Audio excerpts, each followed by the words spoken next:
What's up, otakus? uh, so we have price books today, and today this feels like the Oonmyoung haul of the summer. Um, for those of you who follow my channel, you know that the Korean word for destiny, fate, is Oonmyoung. And, destiny fate has a different connotation in East Asian culture. But I'm going to framework it within like the Korean cultural context. And so when Koreans say Oonmyoung or fate, it really has like a contextual meaning to it. It applies to individuals generally, um, and think of it as like a linear path. And your destiny fate is whatever you meet during your travels. So, if something happens to you, that's your Oonmyoung. If you meet someone, he or she is your or they is your Oonmyoung. And these things are oftentimes out of our control and sort of completely random. And, despite our best efforts to kind of control or gear our lives to be a certain way, Oonmyoung is really that variable. It's sort of like, consider it like a wrench in the best of intention plans. So it has a very powerful and deep meaning, the word.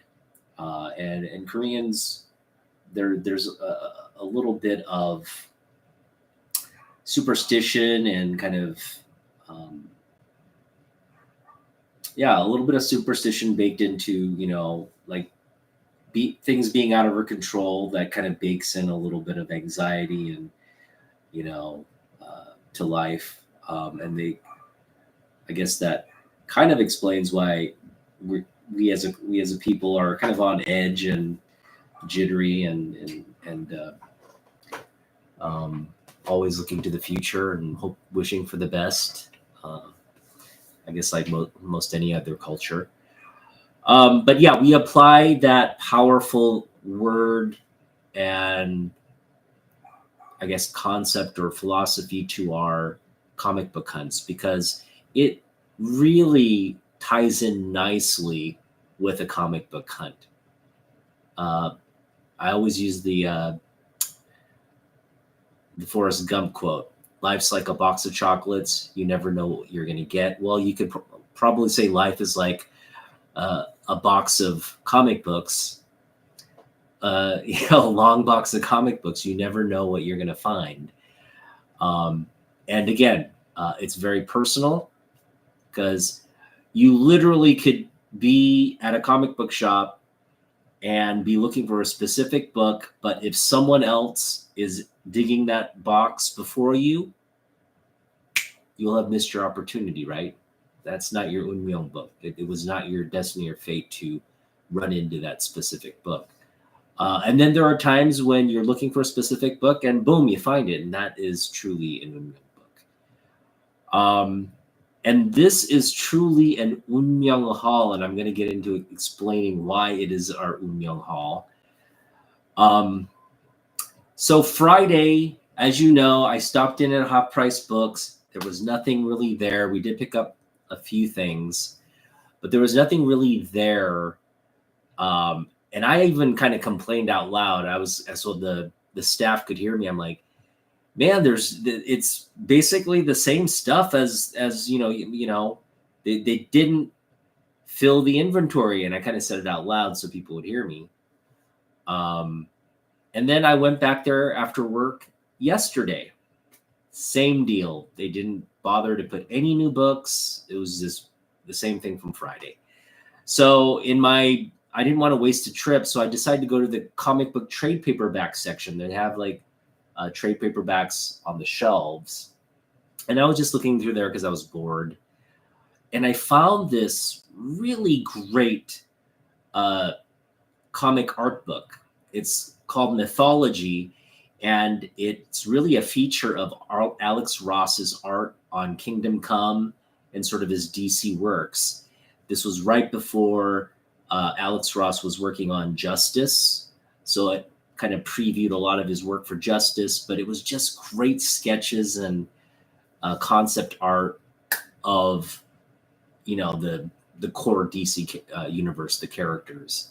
So Superman, obviously Wonder Woman, Batman, Flash, Green Lantern, you name it. The core DC characters were kind of outlined in this big, thick art book.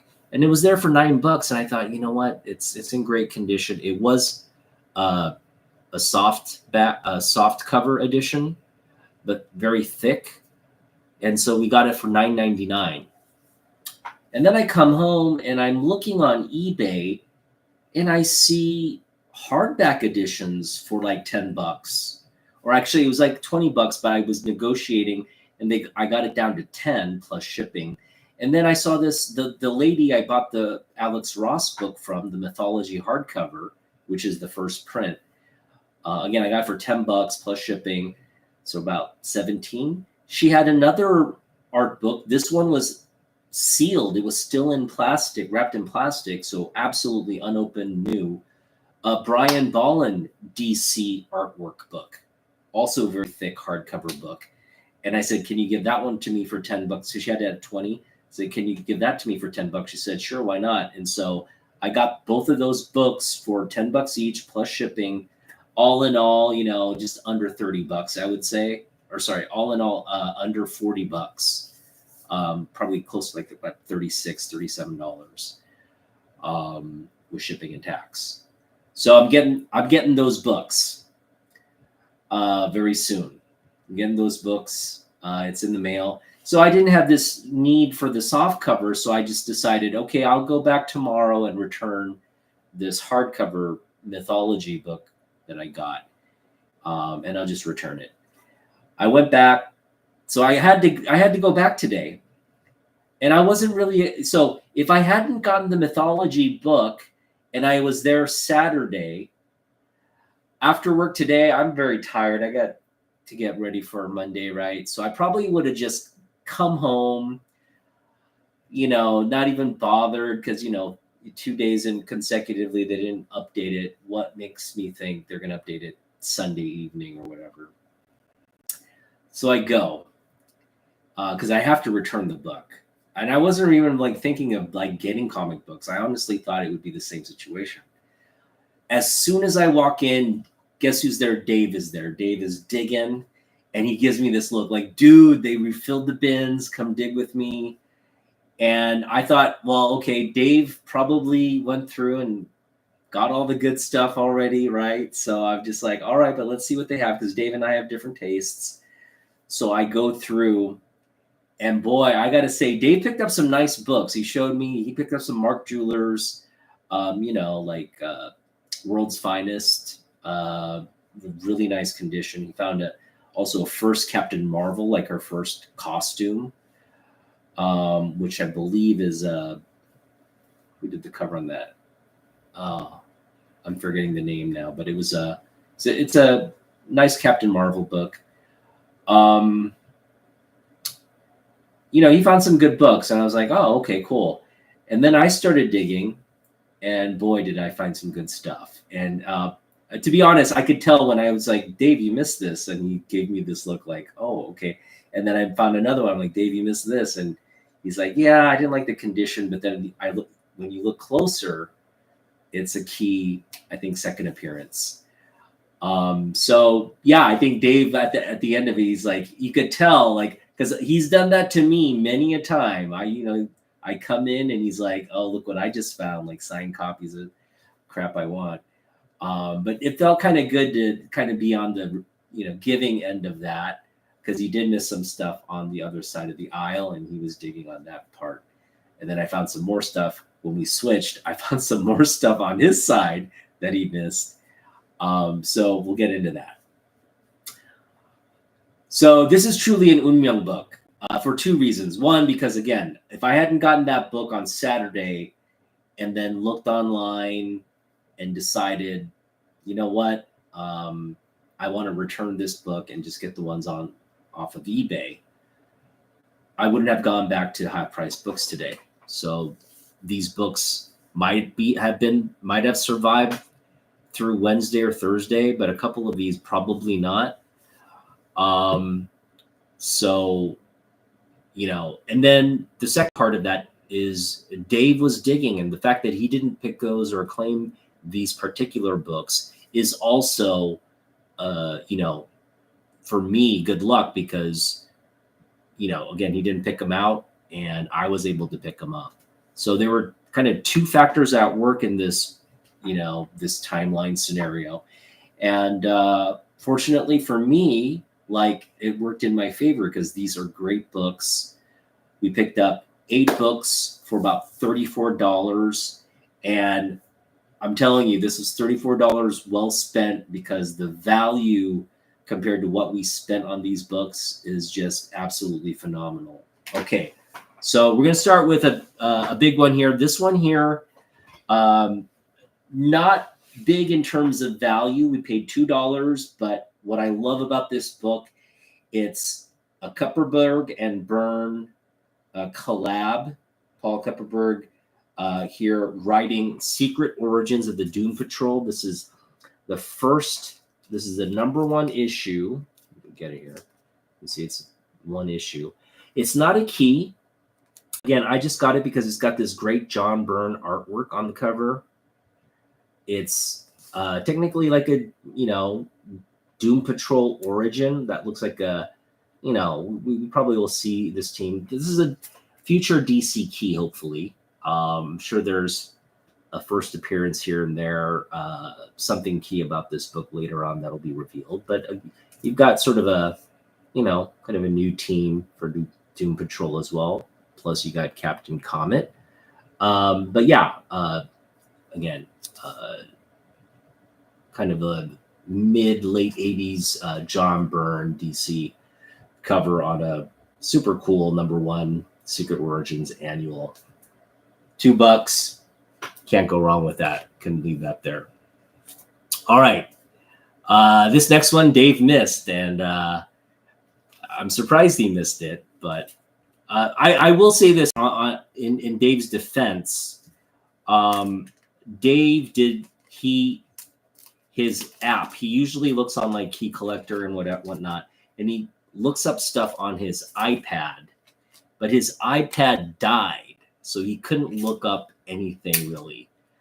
And hence he didn't, there's a lot of stuff that he missed. So that again is right there, like had his battery been fully charged, he wouldn't have missed this book, but them's are the breaks. I don't really feel too bad because I've been on the receiving end again of him getting stuff. I mean, he's there all the time. He literally is like, I think he camps out there, and he's in Redmond too. He's like, I asked him today, did Redmond update? He's like, no, not really. So we kind of give each other the 411 on stuff. And I do try to, like, if there's stuff I know he'll like, I definitely kind of, put it away and tell him about it later. So, and he does the same for me with the Jim Lee stuff. All right, so this is a really high grade, I would say, 9.0, possibly near mint. It's way too nice to be anything less than maybe a 9.4, 9.2. And that is, so this is $3. We picked it up for $3, but we got Power Pack #1. Oh yeah, this is just a key X title from my collecting days. Who doesn't love Power Pack? Come on. And that's that's, I think, Reed Richards' kid, right? Franklin Richards, who's one of the most powerful mutants. and then he powers this kid mutant team. Again, there are big fans of Power Pack. I wasn't one of those Power Pack readers, but they were always intertwined with sort of the crossover titles. Awesome #1 edition, again, newsstand, and it's such a clean copy. I mean, near mint. Again, $3 for what is essentially like a $20-25 book. It could potentially, skyrocket at any moment. I don't know why Marvel wouldn't do like a kid's version of Power Pack, like an animated series at least of this. Very, very cool stuff. So yeah, we picked this up. Again, $3. Couldn't leave it there. All right, this next one, this is truly a book for, I guess, hardcore old school comic book fans. And to be honest, I don't classify myself in that because I didn't collect this book. But I know a lot of people who love this book. There was a toy as well that came out. I remember the toy. I never had the toy. But this is ROM Annual #2, just a $5 book but it is a key book. And we got the newsstand version.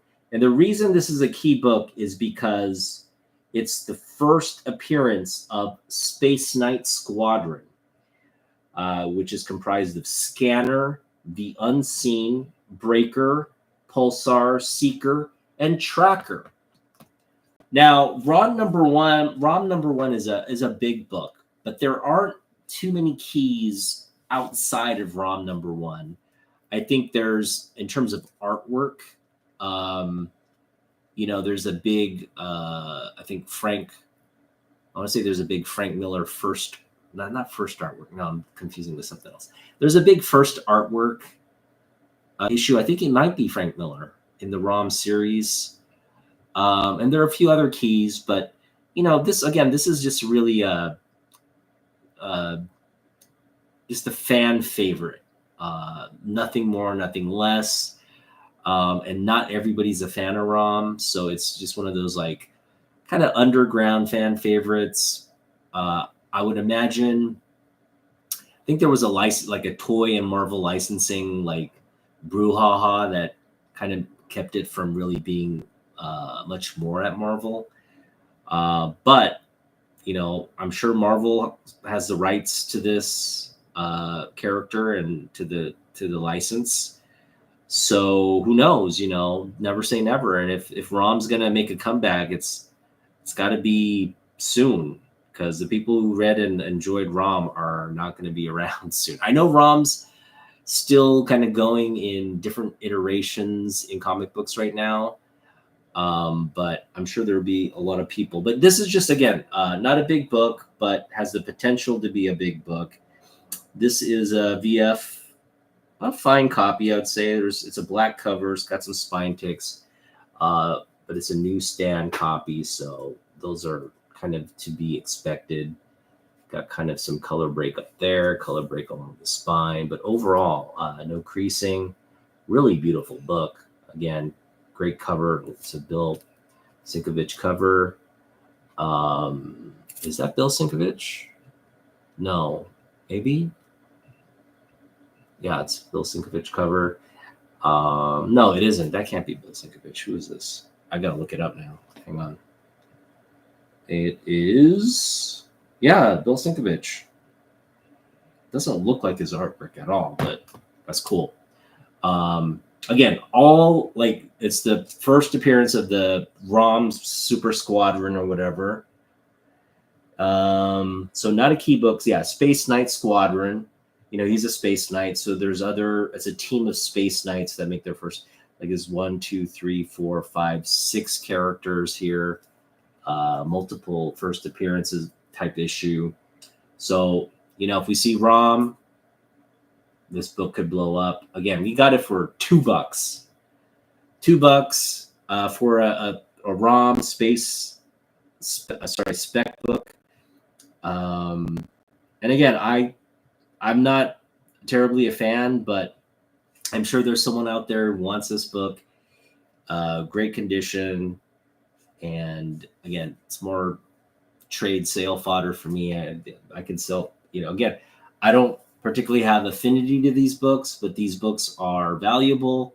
I picked them up for about $5 when this is 25. This is potentially could be upwards of there, if not higher, when something comes about. So these are just going to be kind of in my collection with all the rest of the stuff that I'm pick up that's of value, and that's that. So we got a couple books like that here, but some are definitely ones to keep. So already, with those just what I've showed, 3 books so far, we've kind of made back the value. So everything from here on out is pretty much like just alpha plus, right? Plus alpha type stuff. This is a book. That's just a really cool cover. And I don't. This is my first. I am wanting to get Tomb of Dracula #1. It's an iconic Neil Adams cover. It's a pretty pricey book, but it's something I'm willing to pay for and get. Hopefully, I'm not targeting it this summer per se, but if I run into it in Vancouver for the right price, I don't mind having like a mid to low grade copy of that. So it's something, if we run into it, we run into it. But today we ran into this book, and I haven't had a chance to really look up. This is not listed as a key anywhere, but I only looked on Key Collector. Key Collector may have missed it, but I'm thinking I'm holding a pretty key book. I'm just going to look in one other resource here before I share it with you guys.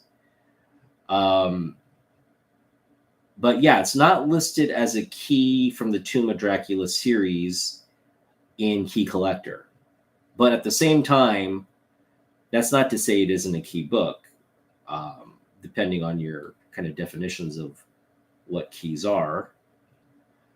I'm just seeing if it's listed. Yeah.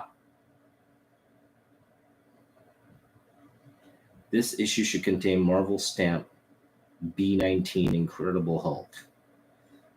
All right, it's not listed as a key in this app either. I'm just going to open up and see if it has the Marvel Hulk dates or Marvel stamp, because that would be very important. It's a well-loved book for sure. It's low grade. Some cool. It is missing a page. That's not good. It's missing several pages. Pages are just coming out of the book. That is not good. But ironically, so this page came off of this page. So it's complete. I just got to take the, well, no. Yeah. Okay. So it's this page ripped out. Okay. That's an easy fix. We can just kind of tape it back in. I'm just going to put a little bit of tape to attach that. Just bear with me for a little bit. But what's interesting is I just saw the Marvel stamp. So the Marvel stamp's still in there. It's missing half a page though, and it's definitely like, it's complete. It's just the page is torn in half. I'm just gonna put a little piece of tape there. Keep the page there. There. Page is now connected. But it's got the Marvel stamp. And you're just like, come on, show the book already. What kind of book is it? Look, it's got the Marvel Hulk stamp there. Okay, so that's interesting. The half a page is torn out, but the Marvel stamp is intact. And ooh, we've got a little bit of a sticky issue. All right, that's good. I did, there were some furled pages earlier. I did kind of unfurl them and added our, like our glue. I don't want to risk. Got some stuck pages here. Gotta be very gentle. There we go.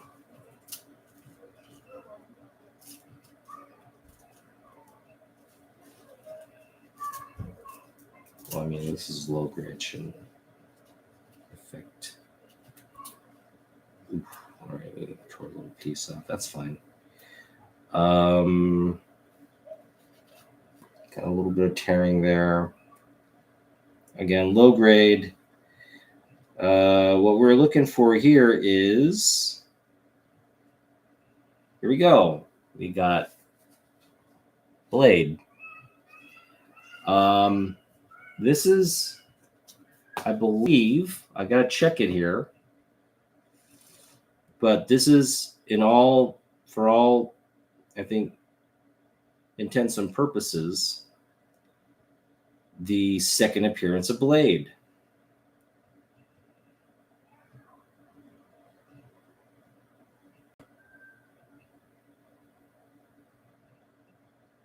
No, okay, it's not the second appearance of Blade. All right, well, looks like it's not even listed as an early appearance. It should be 41. Yeah, you got other Blade. It looks to be like maybe the 5th appearance of Blade.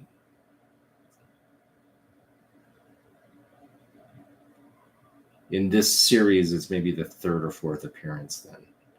All right, so we were mistaken. I thought I had the 3rd appearance of Blade. So we may just go back and return this book because we paid $5 for this one. And it is a cool book, but it's low grade, and I don't know. I may keep it. It is a kind of cool. It's a cool book in the sense that it's Gene Colan cover, interior artwork. My only issue with it is that it's a low grade book, and a low grade book on something like a 3rd appearance of Blade would have been kind of cool. But it's looking like it's not a key issue. It's just a cool cover. And it is a Blade appearance, but nothing early. So yeah, what we got is Tomb of Dracula 41, not a key. It's just a cool, Halloween Holocaust extra. The fear-fraught return of Blade, the Vampire Slayer. So it is a Blade issue. You got this cool Dracula going after these trick-or-treaters, one dressed as Spider-Man. Yeah, just cool book. Again, very low grade. It's got, a half a page kind of ripped out. It's got creases up and down, but we love stuff like this. That's not a reason to get rid of this book. It's more reason to just take care of it. So I do like this. I do want to kind of pick up again. Obviously the first Blade is something we would love to have in the collection. We probably never really pony up the money for it, but if we run into it as an Oonmyoung book, that'd be great. The other thing is, of course, the first issue of this one, because I think first appearance of Dracula is kind of cool, and then that Neil Adams cover is just so iconic. So, all right, well, anyway, $5 for this one. Kind of overpaid for it, I think. We may return it. We may keep it. We'll see. We haven't made a decision yet, but that is cool. Now, this next one is very cool. It's also very low grade. It has a little bit of sticker residue. On an older book, I'm not apt to put the solvent and try to peel it off like I did on that last book, or the book I did on the Ballin cover, the modern book. But I am going to try to kind of like get as much of this off with just like my finger. So we picked up giant size Conan. Number one, I didn't realize there was even a giant size Conan, which is kind of cool if you think about it. It's a 50 center. It's a very cool cover by, this is also Gene Colan, if I'm not mistaken. Let me just see here. I want to make sure. I do know the interior of this book is the great Nick Cardy. Or sorry, not Nick Cardy. Gil Kane. It's the great Gil Kane who did this. So yeah, this is a Gil Kane cover. It's not Gene Colan. Gil Kane cover and Gil Kane interiors. Roy Thomas story. Just an awesome book. I mean, who doesn't like giant size Conan versus just Conan? It is a square bound that got kind of eaten up, but you can see the giant size is still there. It kind of got flattened a little bit, so that's still preserved. That would be normally on the binding. But all in all, with a good press, there's not really a lot of creasing. Again, this tape residue is really the sort of the biggest issue. But it's not a tear. It's just surface sticker on that. It could definitely be removed, but none of this is actually torn the book. You can still see the 68 big pack, or 68 big pages. Sorry, not pack. And yeah, just a dope Gil Kane cover. Gil Kane, Ernie Chan, these are the there's a lot of artists that have worked, obviously John Buscema, and I'm missing another artist here. But yeah, a lot of big names worked on Conan, but yeah, in terms of person you want from the Bronze Age working on this bad boy is, for me, I think I'd want Mr. Kane on it. Beautiful cover there. So this was $2. There's a $4 sticker on it, but it's a different bag and board. It was in this.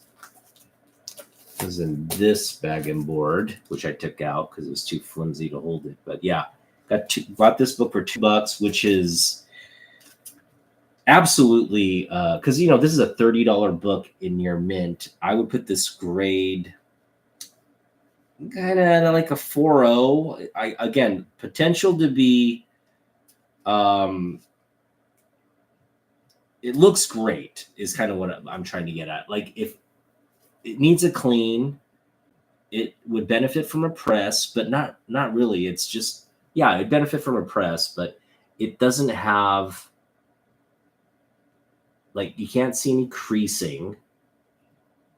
I haven't looked at the interior of the book. The only big issue is that, and there's no tearing or anything. It's just, you just have to you just have to clean it off, and there's ways to get that sticker off for sure. But yeah, just a nice.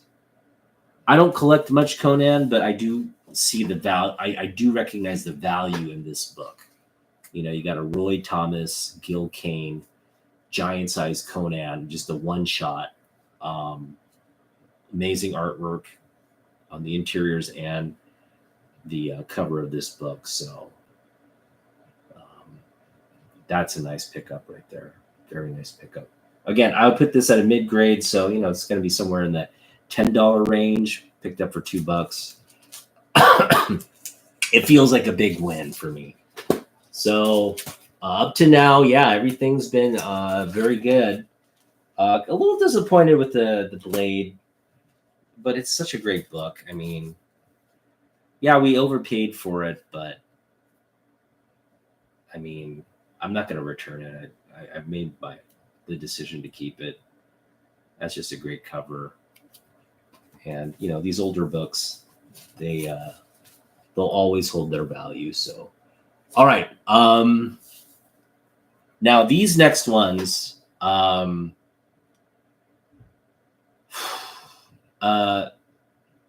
Katsuhiro Otomo is a legend because he gave us Akira. And Akira was launched as a movie first, or I think these were launched, as a movie first here, as an animated series first. And then later, when Akira's popularity became, more people became aware of this work, this animated feature, they realized, it's based off a huge manga series. And, the manga was very popular here as well. It printed in multiple volumes, but this was the first sort of like trade paperback comic book kind of apparent, like launching of this. And these were there without any stickers or anything, just sitting out there. I would put these at like a VF copy for sure. You just got some like corner issues on a couple of them. But the binding and the spines are really intact. Just minor issues here and there. Nothing in terms of creasing, or this might have been red. It looks like it might have been opened up. This one, no. This binding is still good. This one, there's a little bit of bend in it. But we picked up Akira 35 and 34. So these in near mint are like $50, $60 books. In this grade, I'd still put them at around 30 each. But we picked these up for half a cover, which is $348 per pop for the key issues in this run, 34, 35. In fact, 34 is where we kind of get the setup for the big, where Kaneda is unable to control his powers, and he kind of like mutates and like kind of turns alien and stuff, and that really takes hold in this issue 35, which is like close to like the final.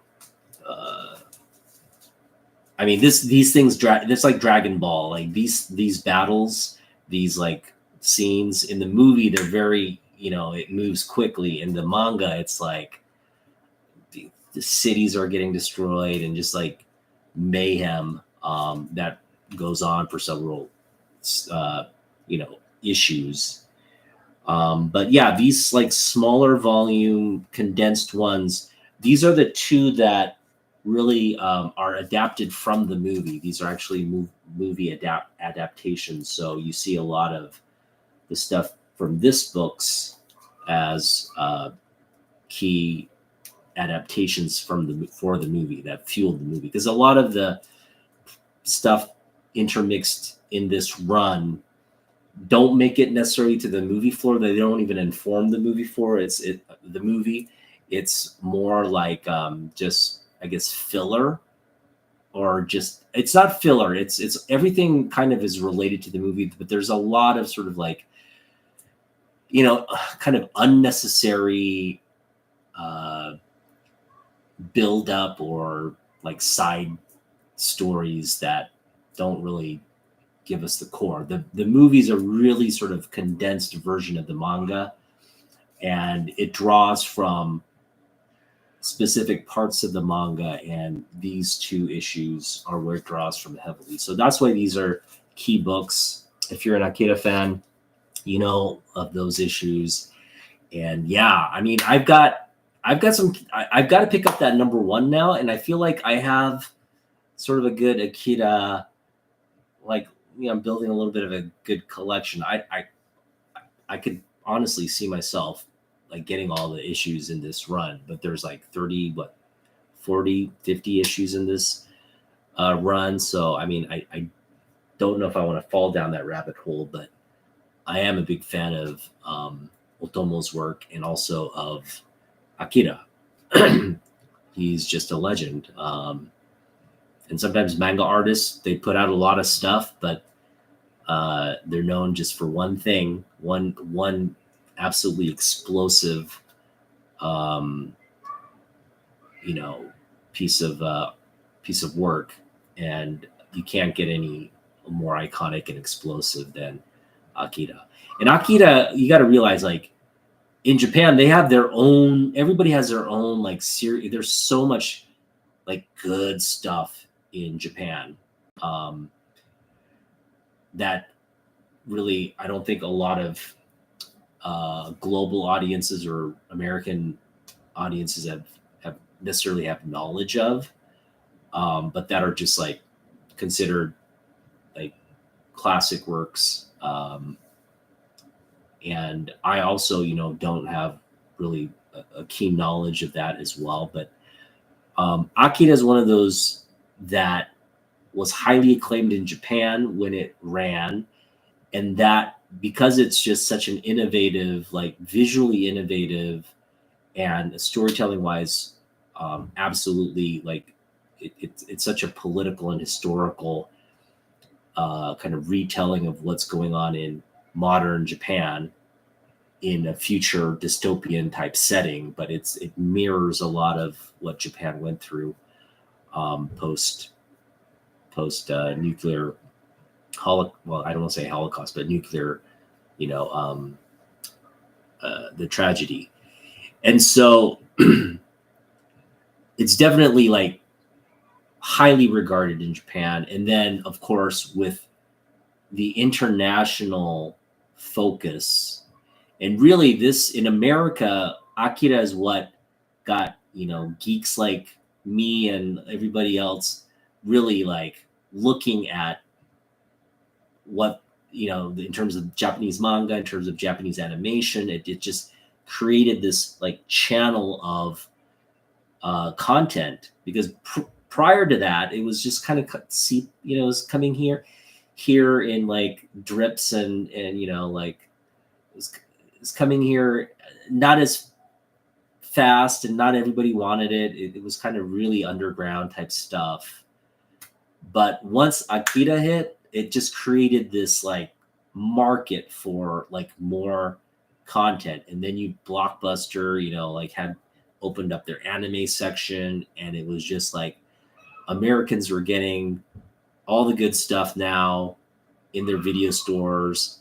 It fueled interest for stuff like, Fists of the North Star. I'm just like, there's so much good stuff that came over that built a bridge for people to consume and enjoy.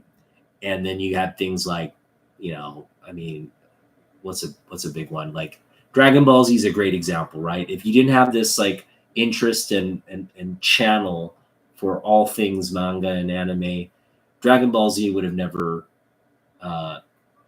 been put on television here and basically brainwashed and put kids on a manga addiction path for what we're at today, right? It's just been series that hit after hit. Pokemon, like games obviously playing a big role in that as well. Nintendo, people love the Japanese games, so it was really like a pivotal series. I think even without Akira, you probably would have gotten the wave of Japanese content at some point. It's just so good; it's hard to ignore. Studio Ghibli would have everybody that in and of itself would have gained the attention of animation fans, like Studio Ghibli stuff, right?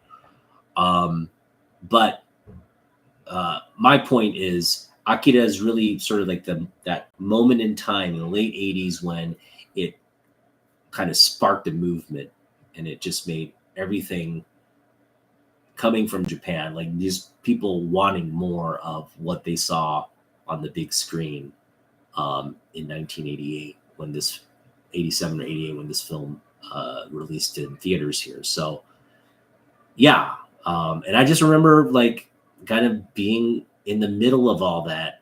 Obviously, I watched Akira not on the big screen, but I watched it on video on from Blockbuster. And man, was it was hard as a what was I like maybe in high school, ninth grade high school. It was hard to keep up with because it was so intelligent, and there was so much story being like there's so much narrative and story in the animation itself that as a young kid you just can't fathom or comprehend. But today, like if I go back and watch the movie now, and I've watched it multiple times, it's so nuanced. It's such a good series, and it tells a really, really just kind of gripping tale about how people will pursue technology without really understanding sort of the pitfalls or the I guess the risks of what the outcomes of that pursuing that technology will have on society or will have on humanity. It's really just a great kind of manifestation of that theme. But yeah, again, these were kind of like just again to get these for like a couple dollars each when they're key books in this run was big. All right, now we're at the book of the haul, and this is truly a book I have been wanting. There's a difference between like wanting it and actually going out and getting it, because the reasons that kept me from really getting this book was its size. I just knew it's a larger size, kind of treasury size edition, and I wasn't sure it was worth like owning in the collection because you'd have to like keep it stored. But in terms of what this represents and what's in here, and this is my favorite movie. I'm sure it's the favorite movie of everybody in the series. And we have a newsstand edition of this. So we have a Marvel Super Special magazine, The Empire Strikes Back, newsstand edition here. And this is different. It looks different, but this is from 1980. So this is like a first print from what I can tell. It's just a variant. It's the newsstand variant of this book. And that makes this harder in terms of like finding it in like a decent grade. It makes it harder because it's on magazine racks and whatnot. Whereas a direct edition, I don't know. I don't even know if to call it the direct edition. The other edition probably is maybe that one's in terms of more rare because it was like a special edition, like just sent to like comic book shops or bookstores or whatever. But I got to do a little bit more research on which version is the sort of the lesser of, or the lesser, more rarer version of the two. But it's a big book. All of this came out prior to the Empire Strike Back comic, which I also recently picked up, the Vader duel with Luke. This is the one that actually introduces us to Boba Fett and Yoda before they're introduced in the Marvel Comics run. We see them in the pages of this book first. So this is the true kind of first appearance, but Yoda is in like a human form versus the Muppet, form that we love, the alien kind of lizard Muppet form. He's completely a different version, as well as is Boba Fett. I think the concept of Boba Fett here is much different from the bounty hunter we are understand and love in the comic version as well as the movie version. So this one, I think, it came out before the movie, and I think the creators or the people that made this comic book didn't have a real solid understanding of these two characters, and they kind of came up with their own concept, which was kind of off, well, way off in the sense of Yoda. But you can't go back and fix those things. Once it's out, it's out, and this was out well before the comic books. So the true kind of first appearance of those characters, albeit they're wonky versions of those. But great book. We picked this up for $10. I put the grade at a solid 5.5. Yeah, I put out a solid 5.5, maybe even a solid 6. Its spine is really nice. Not too much going on there with the spine. It's pretty clean. The only issue, it would be like that corner right there, a little crease there, but all in all, just a beautiful book. And again, a newsstand edition. I'm thinking this is the more rare, or the rarer variant version of this book, which would command a higher price than the more readily available one. But either way, this is a big book. In this grade, I again, it's got to be somewhere in like the $50 range. But being that it's a newsstand, it could be in the $100 range. I need to do more research on terms of the pricing of this book. But either way, this is staying in my collection. Again, I never wanted to like spend the money or go through the hassle of like looking through, because these are oftentimes just beat up. Kids read them. They weren't taken care of. They're just beat up to heck. This one is a really nice condition one. It's a newsstand edition of my favorite Star Wars movie of all time. I mean, who doesn't love Star Wars, and who didn't love Star Wars because of this particular episode? The Empire Strikes Back. This is why we love the series. It's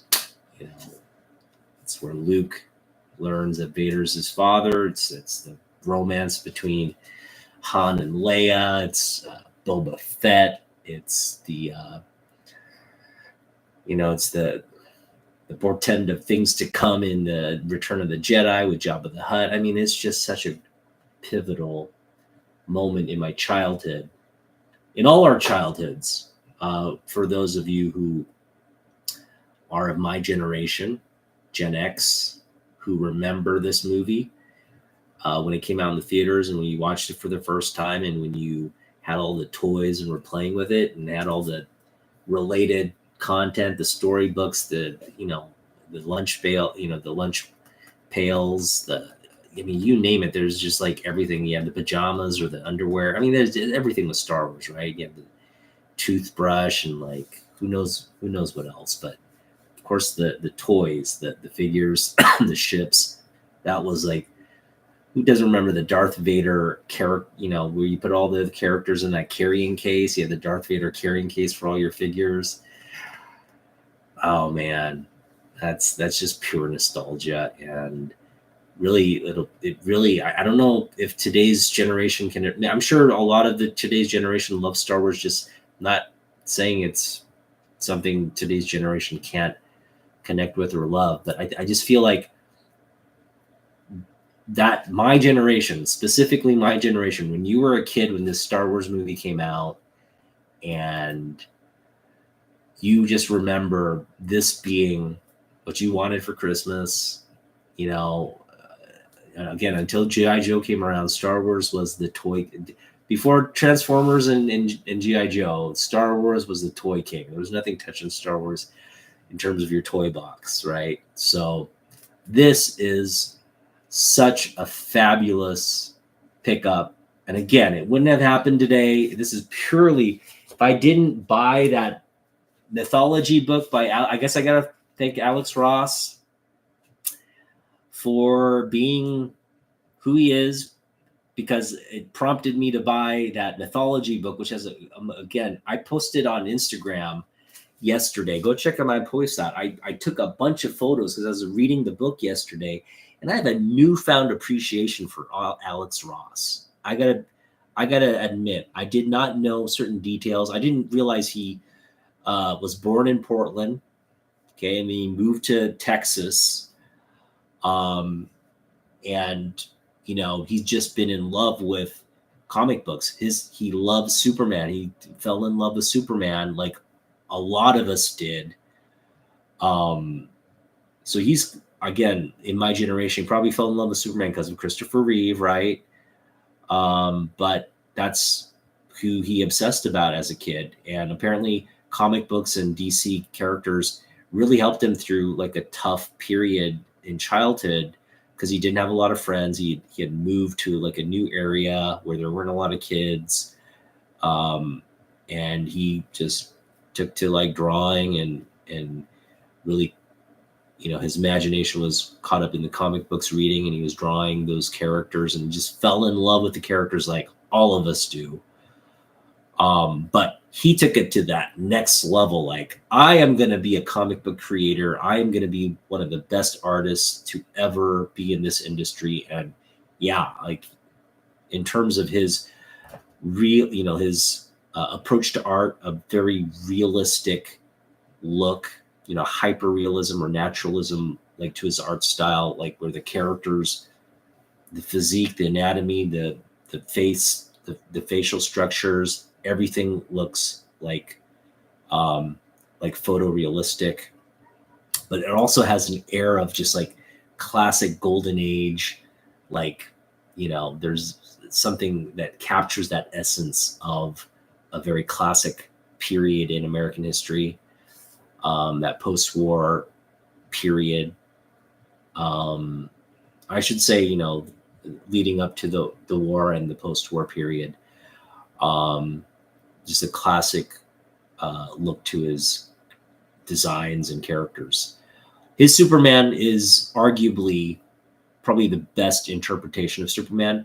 I personally think it's a little bit too like he's an elderly statesman kind of Superman, but it works given, the history of Superman. Like, he's the elderly statesman of comic book characters, literally.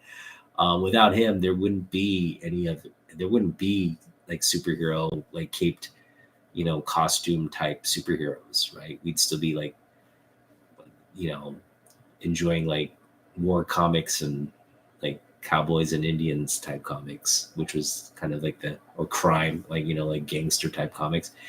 I mean, this was really sort of a stretch for the collective's imagination and enjoying things outside of those like, genres or tropes.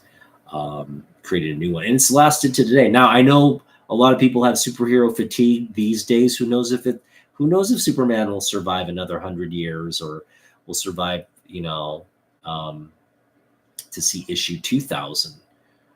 But I would hope that he does. And I think right now, the way we're positioning the movie, and again, I think people are going to just fall in. If you haven't watched the original Superman with Christopher Reeve, go watch it in high definition, in a remastered version of it with the soundtrack blasting, because it truly is one of the, even to this day, I had one of the most magical cinematic experiences when I watched that as a kid.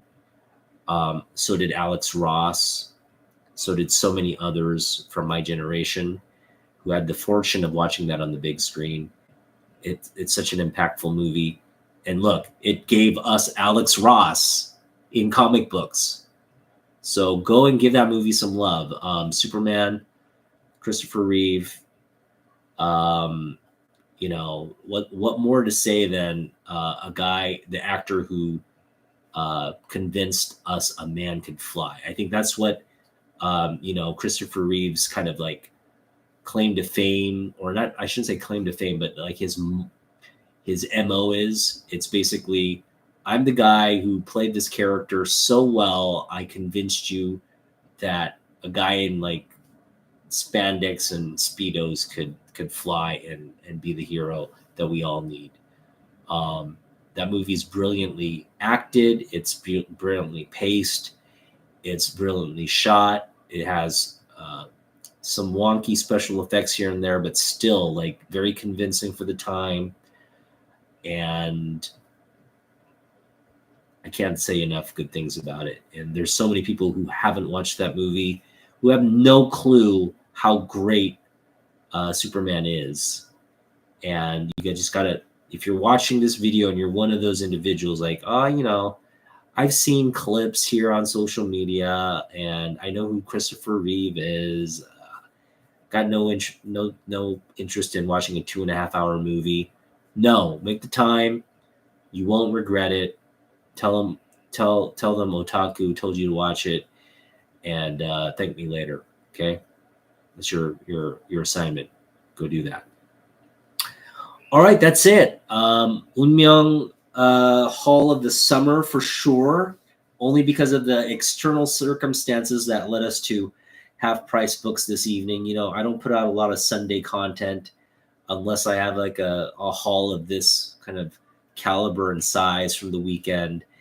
And today, again, we went there just to return a book, and we got more books as a result. And man, so many great pickups here. You know, the more and more I look at this Tomb of Dracula, the more I want to keep it. It's such a Halloween holocaust.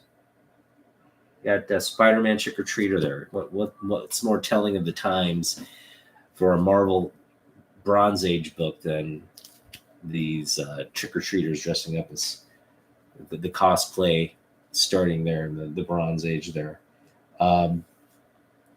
Boom. Giant size Conan. Just all you have to hear is giant size Conan. Power Pack number 1, real clean copy. Got the ROM Annual number 2, great John Byrne book, and of course our book of the haul.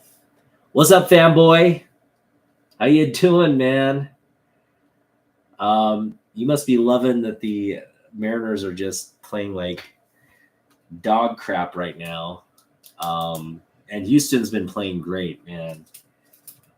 But we won today. You guys won as well. Not really, doesn't really affect the standings, but I'm just hoping. I'm hoping it's not looking good because we've got the Yankees coming up on our schedule. We've got the Dodgers coming up on our schedule, and we've been playing like absolute crap. The quote unquote pieces that we picked up during the trade deadline have just been like absolute garbage for the most part. Our offense did put up some good numbers today. Julio's back. Hopefully Julio just goes on a tear and maybe muscles us through. But man, we've got a rough schedule. So do you guys. You guys you don't have a cakewalk either. So really, we have to come out of this thing at the end. But that series later in the year is going to be so pivotal. It's just one series. It's, I think, a 3-game series. But man, if we're like neck and neck, and whoever comes out of that series on top is going to be the division winner. That's oftentimes the case in these things. You have the momentum going from that series, and you end up winning more games oftentimes. But we'll just see. Got to play the games. The other thing I'm looking forward to that series is, you know, you guys just picked up Kikuchi, and he's 2-0 or 3-0 for you guys right now. He's been pitching lights out, and he was somebody that we let walk. Can you believe that? Dipoto, he's a big idiot. I hate our manager. I hate my general manager. That guy let Kikuchi walk because he had like a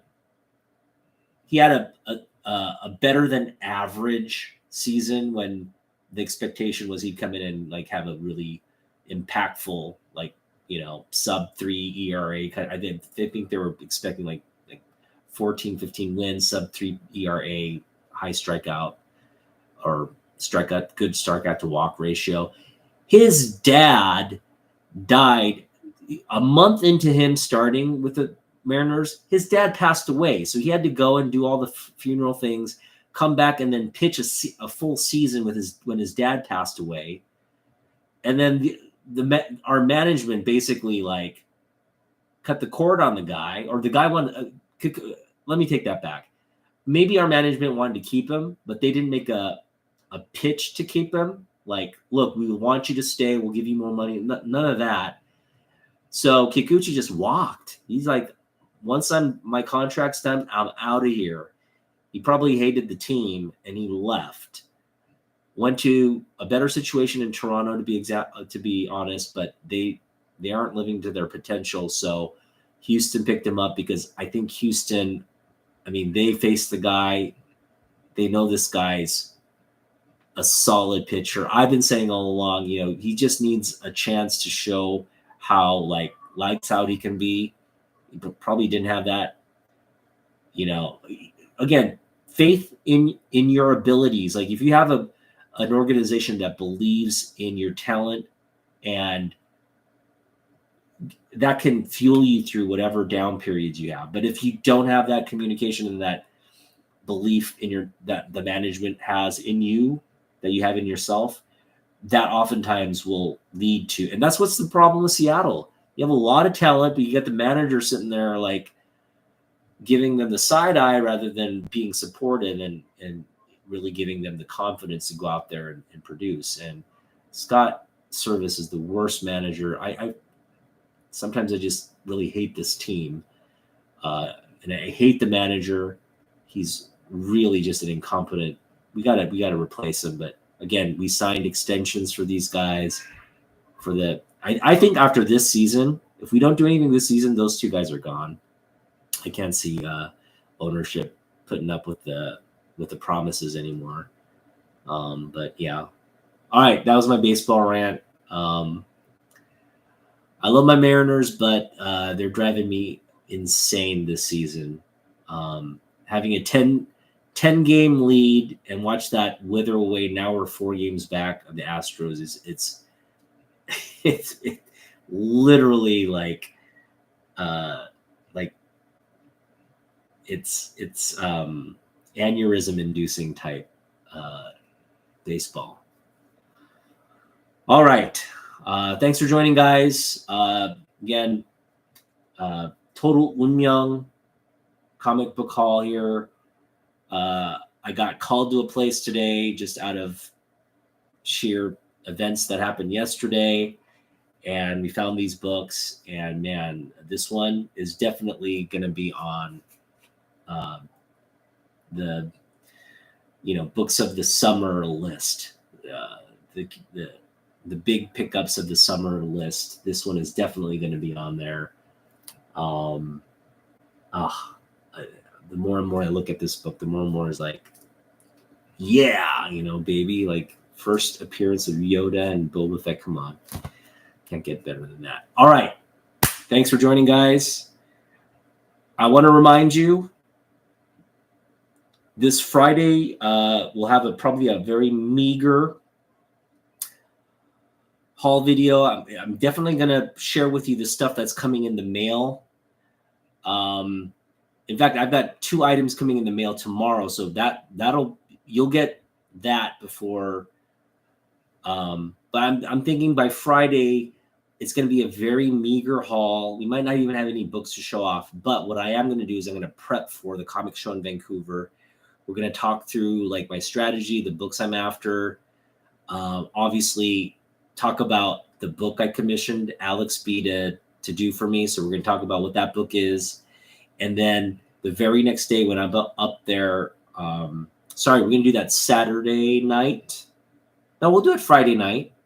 And then Sunday when I'm up there, I'll live stream the book. I'll kind of introduce the book. As long as Alex is finished with it. She might be actually working on it throughout the day, that day. So as soon as it's done, I will show it off on a live stream and also go over the books that we picked up the following day on Monday. So lots to look forward to this week into next on this channel. So hopefully you guys, you're here for that.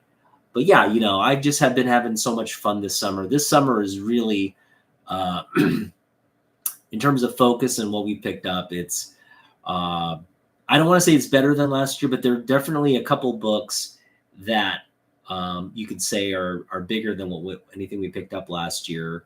last summer. Well, no, this summer is on par with last summer. I don't want to say it's better. It's definitely different. I feel like my approach has gotten sharper. When I'm looking for books, I'm hitting up every shop this summer compared to just a select group of shops. I'm definitely picking up higher volumes of quality and stuff actually that I'm trying to finish in terms of my runs. And then again, like a lot of just big pickups, that we're getting for bargain prices, Dave Stevens books, this one for $10. I mean, it's absolutely like kind of mind boggling some of the value we picked up this summer. I got this one for half a cover, right? In terms of those pickups, this summer's definitely we paid for a lot of the quality from last year, but this year we got a lot of just like random stuff that we weren't even looking out for that were just like bargain basement prices. So a little bit of a different tone and feel to this summer is supposed to last. But it's not over. It's not done yet. We've got more money coming in on Friday. We're going to exchange some dollars and have some Canadian money heading up to Vancouver on Sunday, which I am anticipating will be hopefully, full of stuff I need to just check off my list. I'm just hoping they have a good selection of Canadian books so I can just at least come back with a few cool Canadian variants of books I love. But the other part is just spending time with Alex and her partner, and again, having dinner up there, hanging out with her, getting the book I commissioned her for her original artwork on my sketch cover. That'll be cool. And of course, who can forget, she offered to get books signed for me at New York City Comic Con. So I'm going to drop off some books with her, just 2 books. But I'm not going to reveal what those books are until she gets them signed. And hopefully they might not come back signed. I think the condition was the condition is I'm going to give her $50 just in case Jim Lee's charging. Oftentimes Jim Lee will just sign 1 or 2 books for free. But if he's charging for even those 1 or free, he's not doing free signatures. If he's charging, I want to actually pay for a signature. But again, if it's over $50, I don't want the signature. I'll just go without. If he's charging over $50 for a signature, I'm out of luck. But if he's going free, yes. If he's going up to 50, yes, I'm get a book signed. But if he's doing signatures above 50, then I got to abstain and just hope he comes here or as another signing event or something along those lines. But try to catch him at a different event. So that's that. All right, now I am really signing off, and I'm going to stop talking, and you guys can go ahead and enjoy the rest of your beautiful weekend evening.